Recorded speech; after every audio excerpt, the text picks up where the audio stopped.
என் அன்பு குழந்தையே, இன்றைக்கு நாம் அகங்காரத்தை பற்றி பேசுவோம். அகங்காரம் என்பது ஆணவமோ அல்லது முரட்டுத்தனமான நடத்தையோ அல்ல. ஆணவம் என்பது எதை குறிக்கிறது என்றால், ஒரு மனிதனை இவற்றுடன் அடையாளம் காட்டுவது. அதாவது ஒரு பெயர், ஒரு உடல், ஒரு தொழில், ஒரு உறவு, ஒரு மதம் போன்றவை ஆகும்.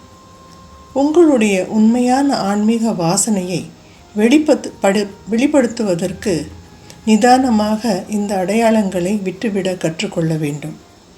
இந்த ஒவ்வொரு அடையாளமும் உங்களுக்கு உங்கள் குடும்பத்தினால் மற்றும் சமுதாயத்தினால் கொடுக்கப்பட்டது. இந்த உண்மையை நீங்கள் உணர்ந்தால் உங்களுக்கு எல்லோரும் மற்றும் எல்லா விஷயங்களும் தெய்வீகமாக தோன்றும்.